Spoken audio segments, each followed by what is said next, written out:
Hi everyone, it's James here. Welcome to another instalment of the Sunday evening listening couch. Hope you're all well. Something strange going on with my camera this evening. It's looking a bit gauzy. Don't quite know why that is. Also, I have a bit of a pollen allergy, which is giving me red eyes. So do apologise for the technical hitches, but here I am anyway.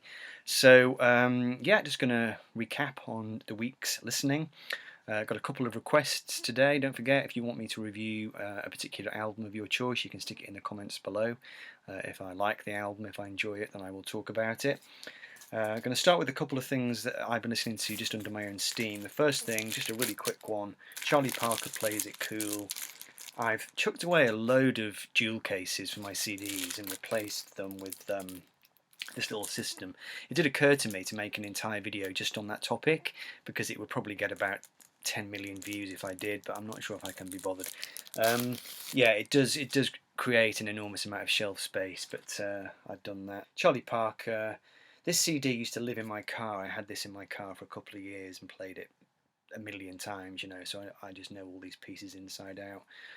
Such a great collection, and what always amazes me about Charlie Parker's music is that even though, you know, I assume it was all improvised, really, completely, even though they had a basic structure, the the music is so together. It just sounds like, it almost sounds like classical music. It sounds like something which has been composed from start to finish, you know, so perfectly formed and just wonderfully played. On this you've got Moose the Mooch, Bird of Paradise, Ornithology, you know, all the greats. Lots of great people on this. You've got your Max Roach, your Dizzy Gillespie, all kinds of people. Tremendous. More people should listen to Charlie Parker and talk about him too. Doesn't get mentioned all that much, does he really? Apart from, you know, the jazz people on the vinyl community talk about him, but he's not one of those sort of crossover artists like Miles Davis or, you know, people like that for some reason.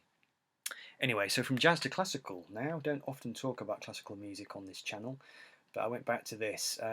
These living stereo CDs, you know, CD dual cases historically are not very nice things. They're not very aesthetically pleasing, but living stereo, they really knew how to do a beautiful CD case. Their CDs are so immaculately packaged.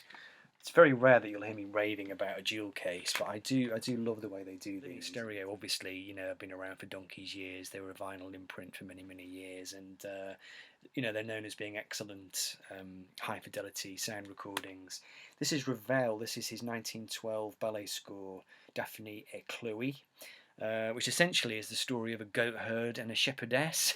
Doesn't sound very promising in outline, but such stirring, passionate music. There's a big choral section in it, but it's so kind of sinuous, and there are so many rhythms in the music, counter rhythms. It moves and pulls and pushes. Thematically, it's impressionistic.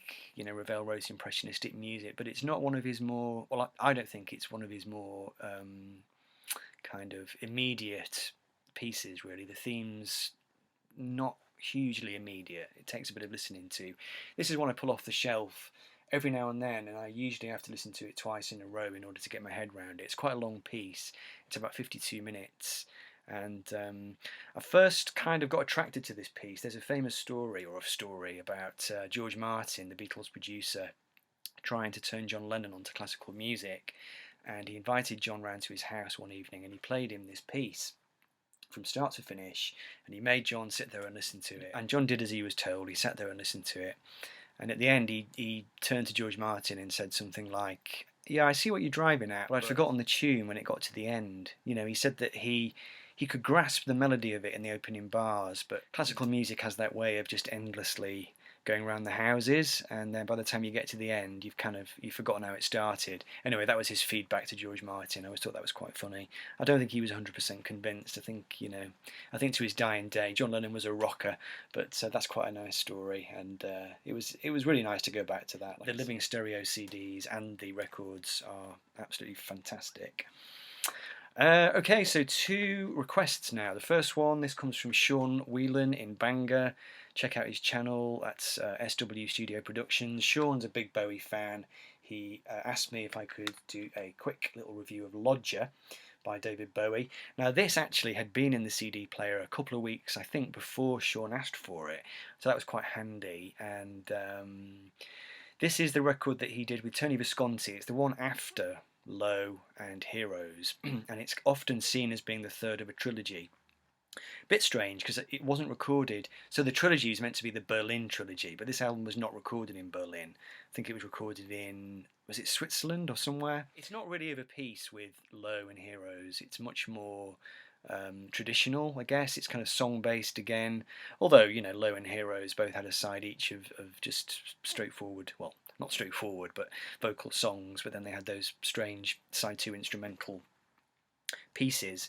Of course, those records were done with Eno. This one was not done with Eno, I don't think, but it was done with Visconti, and it suffers from being seen, I think, as part of that trilogy because it's nothing like as good.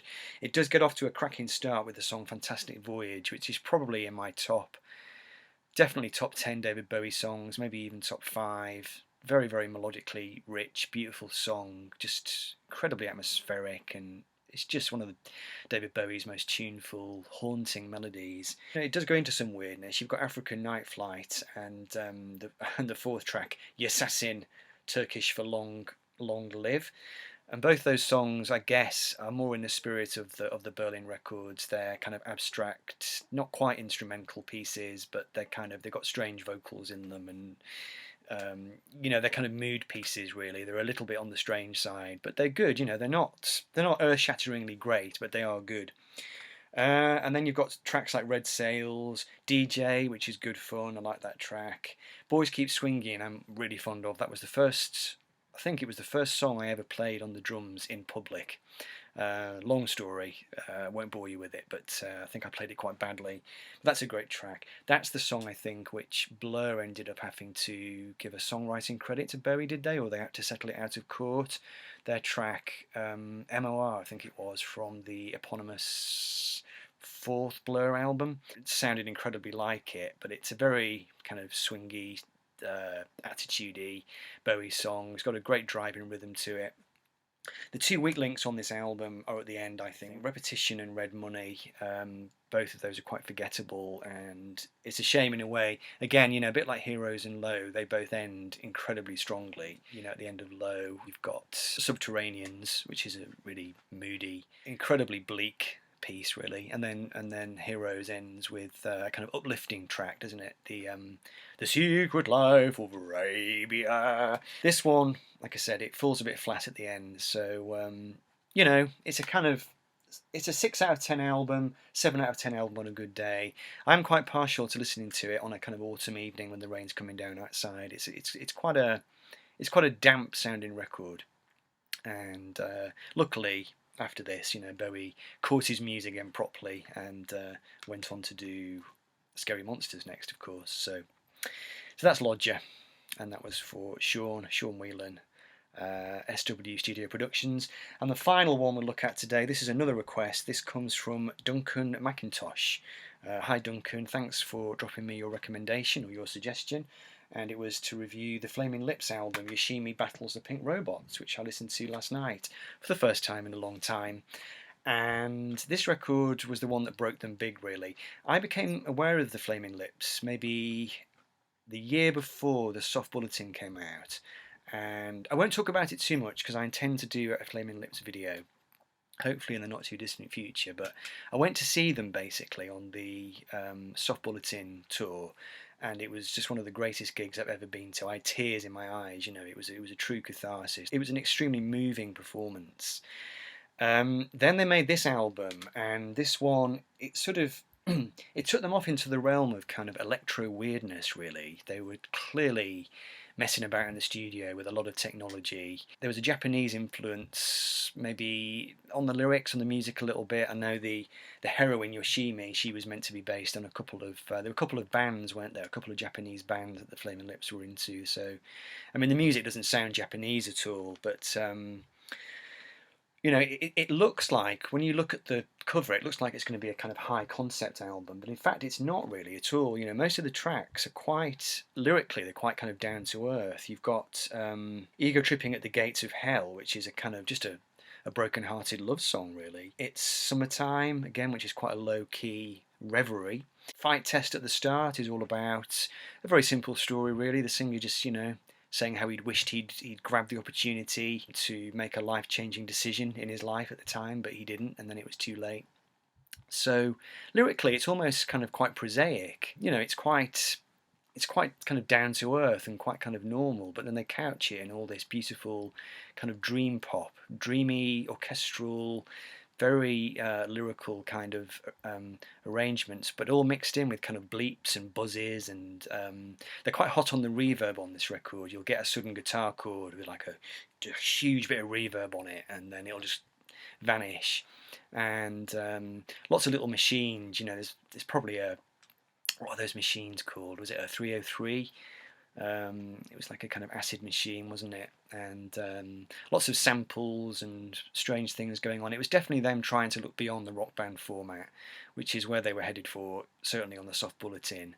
And great drumming throughout by Stephen Drodds, who's just one of the most fantastic drummers of all time. Not just a drummer, he was a guitarist, is a guitarist and a composer, and the Flaming Lips had a lot of talent, have a lot of talent. I keep going into the past tense for some reason, even though they're still around. It's slightly lacking maybe a couple more big tunes. It seems to, when it starts, it seems to promise something which is going to be truly kind of epic and full of grandeur, and you sort of get to the end of it, and it doesn't fall flat exactly, but it is quite, I suppose to call it anticlimactic would be perhaps a bit unkind, but it doesn't quite seem to fulfill its potential somehow.